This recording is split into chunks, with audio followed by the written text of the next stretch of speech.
Assalamualaikum warahmatullahi wabarakatuh.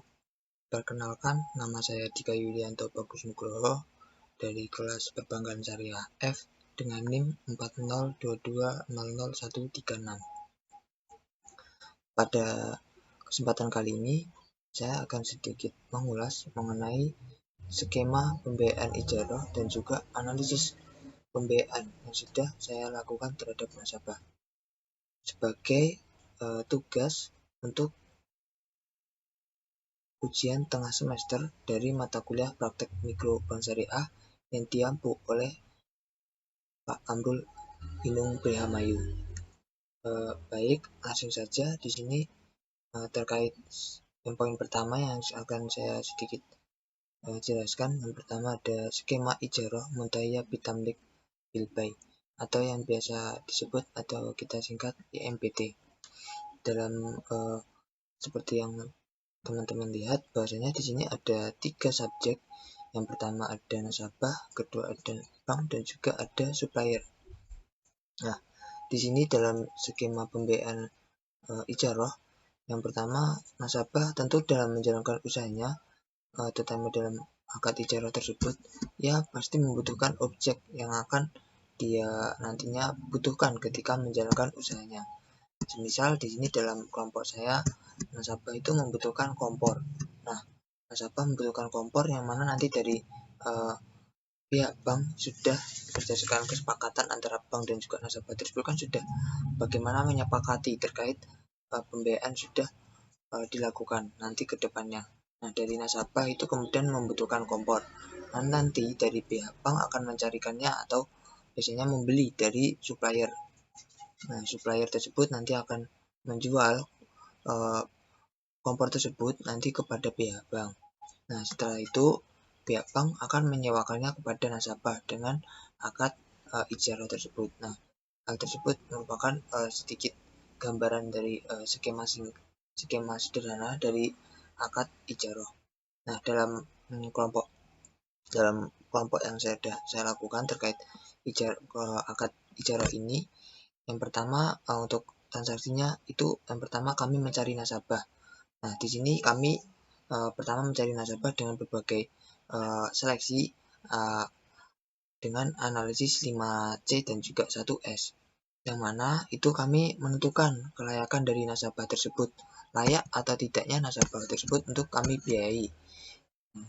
Nah, yang kedua, setelah kami menentukan yang mana nasabah yang sekiranya dengan analisis kami yaitu 5C dan juga 1S tersebut yang sudah kami tentukan, itu kami lakukan pengisian formulir atau pemintaan data-data dari nasabah tersebut. Yang kemudian nanti terkait dokumen tersebut kami ajukan ke Lab Mini Bank Syariah dengan pengisian formulir tersebut di surat WebI. Nah, setelah melakukan pengisian tersebut dan juga sudah diserahkan kepada formulir kepada Lab Mini, nah dari Lab Mini itu kemudian nanti meng-ACC dari pembiayaan sudah kami ajukan. Nah, setelah Lab Mini meng-ACC, kemudian kami melakukan pencairan modal dari yang sudah kami ajukan tersebut. Yaitu kami menunggu kemarin itu selama 3 hari dari Lab Mini. Nah, setelah pencairan diberikan berupa barang kepada nasabah, itu kami sebelumnya kami mengajukan pencairan berupa Rp400.000. Nah, setelah itu dari kami nanti memberikannya ke nasabah itu dalam bentuk barang yang sudah saya contohkan tadi, yaitu seperti kompor. Kompor itu kami berikan kepada nasabah berupa bentuk kompor tersebut. Jadi bukan berupa uang yang sudah kami cairkan tadi. Kami jadi belikan kompor tersebut terus kami sewakan kepada nasabah seperti itu. Untuk selanjutnya, nasabah itu menggunakan barang yang sudah disewakan itu ya yang telah berdasarkan disepakati. Jadi nasabah itu memberikan kompor itu, kami menyewakan kompor kepada nasabah itu ya benar-benar digunakan untuk usahanya dalam menjalankan usahanya tersebut. Jadi bukan untuk kompor itu dijual kembali atau kemudian digunakan untuk keperluan lain. Jadi benar-benar untuk usaha tersebut itu. Terus nasabah itu juga nanti mana membayar sewa kepada pihak bank atau kami melakukan angsuran per minggunya. Jadi nasabah melakukan angsuran dan juga terkait keuntungan atau margin yang diberikan. Nah, margin itu biasanya dari jumlah sewa, atau jumlah sewa itu kan biasanya setiap minggunya semisal 20.000. Nah, itu nanti dikalikan 5% dari jumlah 5%. Dan nanti dari misal 20.000 tersebut dikalikan 5%. Nah, itu menjadi margin. Nah, margin tersebut atau keuntungan tersebut nanti diberikan kepada pihak bank terkait hasil usaha tersebut. Jadi margin tersebut atau keuntungan tersebut itu diserahkan berbarengan dengan angsuran dari setiap angsuran tersebut per minggunya kepada pihak bank dari nasabah gitu. Nah, jika selama proses angsuran itu selesai atau berjalan baik, nanti di akhir atau setelah selesai akad ijarah tersebut, nanti adanya perpindahan hak milik dari barang tersebut. Nah, nanti setelah skema atau akad ijarah tersebut selesai, nanti dari pihak bank akan menyerahkan kompor tersebut kepada nasabah. Nah, di situ terjadinya perpindahan hak milik. Nah, di situ adalah sebuah inti dari bagaimana akad ijarah tersebut diterapkan. Gitu. Nah, selanjutnya ada analisis pembiayaan. Yang pertama, dalam melakukan penentuan nasabah itu kan pasti dari pihak bank akan menganalisis terkait pembiayaan tersebut dari nasabah, mulai dari awal untuk menentukan nasabah tersebut, dan juga nanti menentukan bagaimana kiranya nasabah tersebut mampu melakukan pembiayaan tersebut dari awal sampai akhir tanpa adanya masalah atau halangan yang tidak diinginkan dari pihak bank. Yang pertama ada karakter. Karakter di sini kita menganalisis bagaimana watak ataupun juga kepribadian dari nasabah tersebut. Nah, dalam melakukan tersebut nanti pihak bank biasanya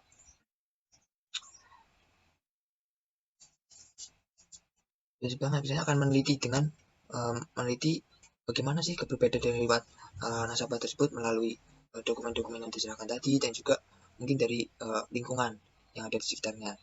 Nah, jadi sebelum itu bank juga melakukan penelitian atau mensurvei terkait bagaimana sih itu watak atau juga kepribadian nasabah, namun itu tidak dilakukan secara langsung atau menanyai kepada nasabah gitu. Jadi lebih kepada bagaimana nanti nasabah itu bank itu melakukan analisisnya sendiri dengan tanya kepada lingkungan sekitar ataupun juga terkait dokumen-dokumen yang diserahkan dari nasabah.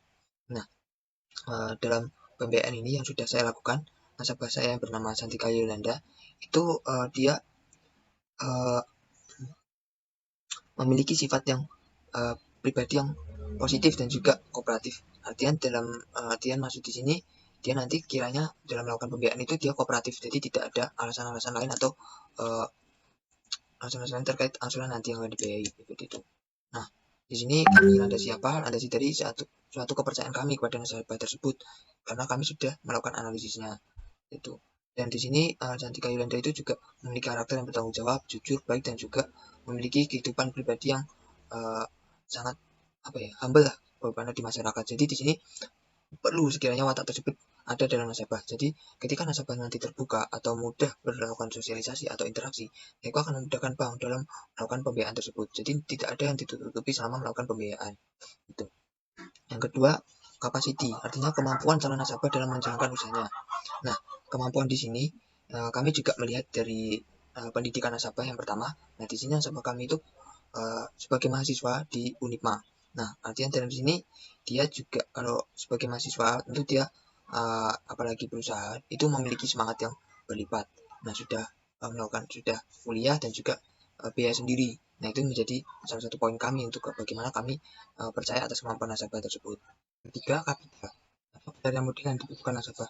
Di sini dalam artian semakin besar nasabah mengajukan pembiayaan, maka semakin menunjukkan bagaimana tingkat keseriusan dari nasabah tersebut. Dalam pembiayaan nasabah saya yang bernama Santika Yolanda itu mengajukan pembiayaan sebesar 400 ribu rupiah untuk usahanya, yaitu susu segar atau yang disebut Nyuski.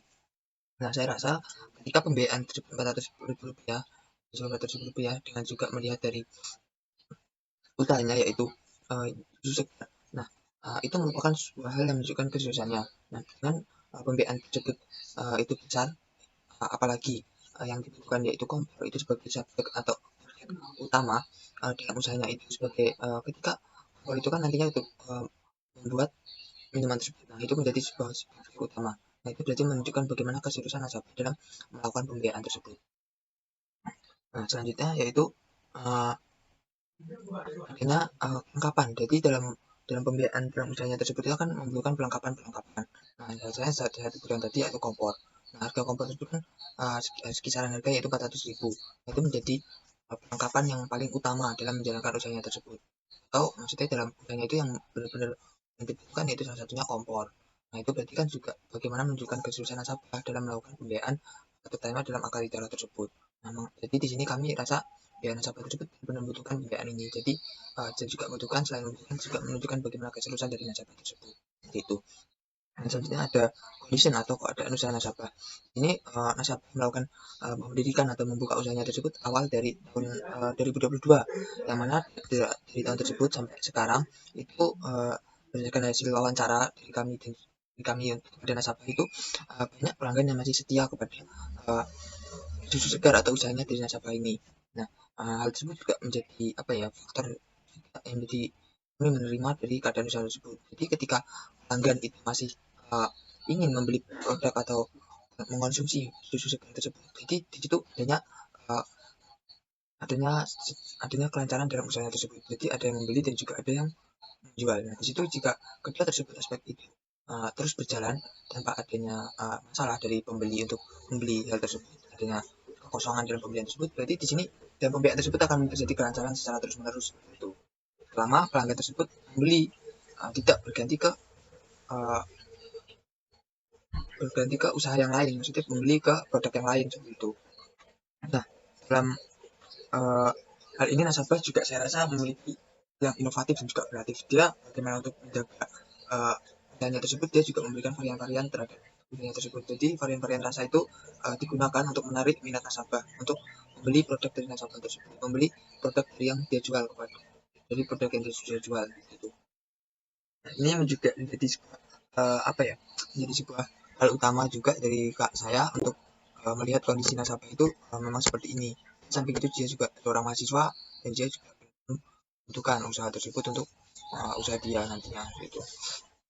Untuk buka kuliah, untuk membiayai kuliah dia, untuk jasa sampingannya ini. Yang kelima ada jaminan. Nah, di sini jaminan atau kolektoral itu sebagai pertanggungan apabila nanti ketika nasabah mengalami masalah dalam pembiayaan itu ada barang yang jaminan. Nah, barang jaminan ini harus sesuai dengan apa yang nasabah cairkan apa yang nasabah ajukan di awal seperti kompor itu. Nah, harganya sekitar segitu ya. Jadi jaminan tersebut juga harus sesuai dengan apa yang ajukan nasabah tersebut, apa yang dijual nasabah tersebut. Nah, itu udah di sini dalam pembiayaan saya di sini nasabah tidak diberikan namanya jaminan. Kami sudah percaya dengan nasabah bahwasanya nasabah itu benar-benar serius dalam menjaga usaha ini dan juga nantinya kooperatif dan juga tanggung jawab dalam melakukan pembiayaan seperti itu. Nah, di sisi lain juga nasabah ini juga salah satu dari teman di kelompok saya.